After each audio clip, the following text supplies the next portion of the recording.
impossible hard in 1997 or whatever it was, right? So the goal there was really just like to take this one very, very narrowly restricted role of like the mall cop and teach the guards to be good at that thing, right? And it was a sort of a combination of the limitations and the style decision to present those guys as kind of bumbling, right? Like, so you feel kind of good about getting one over them because they are like kind of contemptible. Yeah, they're renter cops. And at the same time, it did kind of like papered over some of the limitations of what you can do. There's actual dialogue in the first level of the guy like talking about like the light levels in the basement, and the other guard being like, "Duh." Yeah, but on the other hand, like you want them to like to feel on some level like worth outsmarting, right? Like since so much of your task is outsmarting them, like yeah, it feels fun to outsmart the rent-a-cops, but you don't want to feel like it was just handed to you, right? So. I think the thing that drives that for me more than anything though is above all you really need clarity about what the rules are. I can think of experiences, and I'm not gonna be too specific in my example because I don't want to dump on anyone else's work, right? But like of stealth games where like certain things were opaque in ways where like I didn't feel like I could tell what the rules of the world were. Right, and so that's a problem too. Is like anything that you have in the AI, you have to also think about how does the AI surface to the player what its thought process was, right? So however realistic or fair to reality you're going to be, like if you can't make it clear to the player what the thought process was, what the internals were that happened there, then you want to rethink that, right? So. You want to avoid a situation where guys alert on you because of some piece of secondary evidence, and you aren't able to communicate to the player what they did wrong. So there are things even in Thief that we did with certain quest critical objects would be marked in a way that if the player took them, like the guards would be suspicious of that thing's absence now, right? But there's a bar there where like the thing has to be like really significant so that everyone's going to understand like what it is that happened that someone regarded as suspicious. Right. Somebody took the scepter. Yeah, and part of that also, there's like you can get around that in speech and such, but it's easier to do that in a game like Thief where most of the enemies like are pretty articulate, and in a more kind of like genre fantasy game, like not every creature you run across is going to be particularly articulate, right? And that makes it a different challenge in terms of how the NPCs communicate to you, like what their AI internals were in terms of the stealth model. Right. We haven't even really dived too deeply into the non-humans and what is stealth with those, right? Like if something's obviously an animal, like does stealth work really well on it?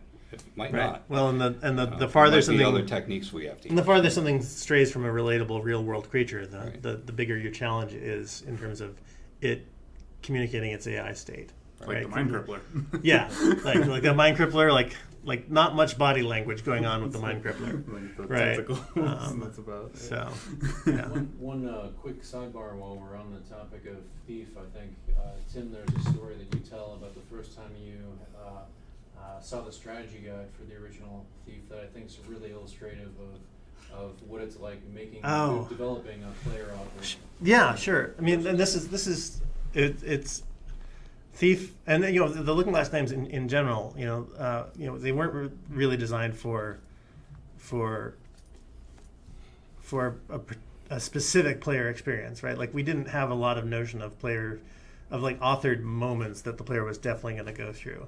Outside of maybe like some very few plot pivots in the course of the game where like certain things are choreographed. There's a lot of freedom there as to as to how players accomplish their goals. And that got really interesting when it came to like see the strategy guides like published after the fact, right? Where, you know, you can't when someone's looking for advice on like what to do to finish the game, like you kind of have to be a little bit more specific, right?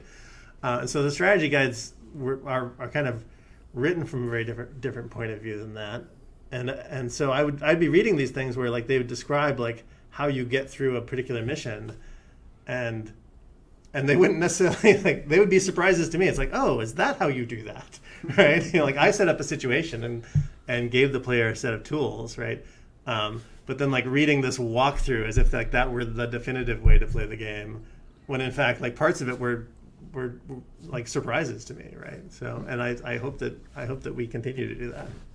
The one that I specifically remember was PC Gamer, and they were doing a walkthrough of Bafford's, the prison. Right. And I was a QA tester on that. I spent a majority of my time playing the prison over and over. So if anyone knows every way to play through the mission, it's probably QA. But. Right.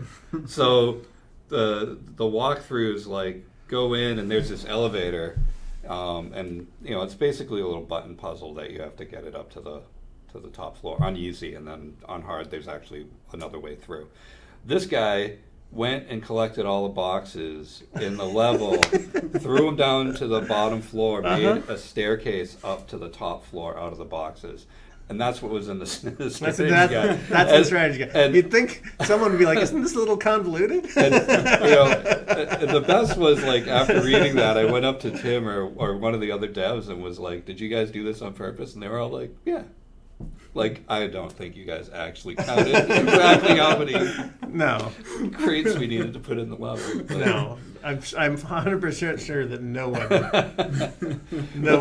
made sure that there were enough crates to do that. So it's like, oh yeah, okay, there's crates, you can stack them. Good, go ahead. And that's sort of the beauty of this kind of design. Like, we already have been seeing it in watching some walkthroughs and watching people who come into play, and they come up with things that were like, we didn't try, but you know, as we watch them do them, we go, oh well, of course that works, right?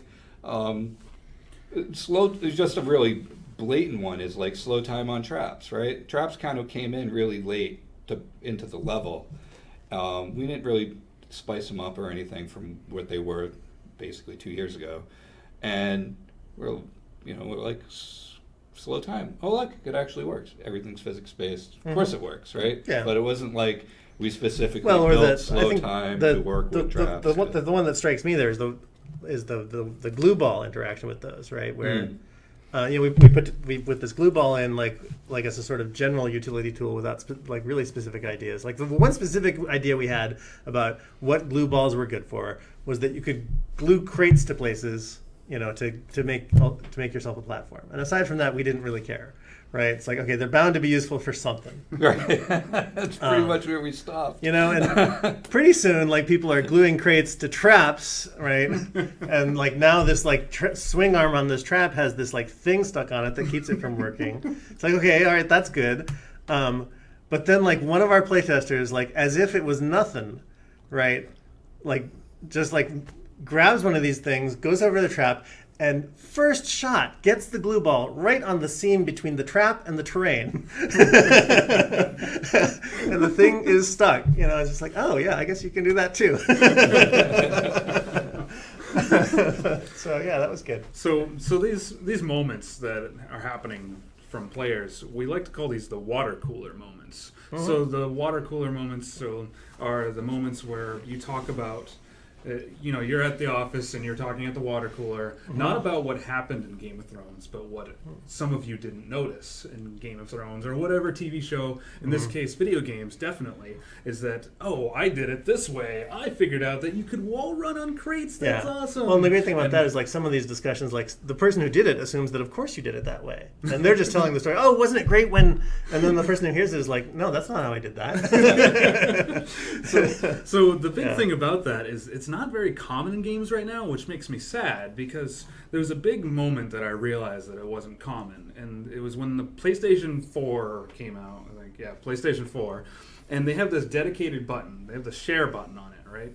And so you press the share button, and it shares your last 20 seconds of video of the game, which is awesome, right? Until you start using it and you're realizing that all of these games are actually just railroading you in Right. all of your And shared so moments. So are the your same. 20 seconds looks the same as the other guy's 20 seconds, and why is it worth sharing? Right? So we want something that's like really worth sharing. We want it worth sharing. We want it worth twitching. We want the Let's Plays to be surprises to us. All of that. I think, which I hope the world is ready. It's one of the things we said during the Kickstarter of that we want you to come up with ways of that we haven't even thought of yet, and even from the start, people are doing that. Yeah, the using boxes with levitate and making it an elevator, and et cetera, et cetera. It's like, and again, every time we see one of those, we all have that moment of like, oh yeah, I guess that would work, right? And it actually reminds me as a tester of being back in Thief when we were to just start doing crazy stuff, even with the limited tool set we had in that game. And it was like, we always had these moments of glee of like, I can't believe that actually worked. So, anything else about stealth before we move on to magic? We can move on. Yeah. Right, let's move on to I mean, magic. Talk about the philosophy behind magic before we're talking about what's next. Yeah, I mean, I try to always, not just to make it clear to the audience here, but like this is actually also part of our process, right? Like we always try and start with establishing like what are our goals here, and like when you're doing something the less that you have like prior art that is a game exactly like the game that you're trying to make, the more you have to do that. And in our case, our starting point was really, the magic system from the original Ultima Underworlds, right? Where there, you had this system of runes that had meanings, and there were formulas for different spells, and that gave the impression that there was a real sort of language going on there. Now, that wasn't really the case there, and I'm not going to quite claim that it's the case here, because that's an awfully grandiose claim. But we are. That is something that like people responded really strongly to, and we want to continue to have that aesthetic and to try to do it justice, and do everything with that idea that you can do in the modern day that you couldn't do in 1992. Oh my God. You're old. Yeah.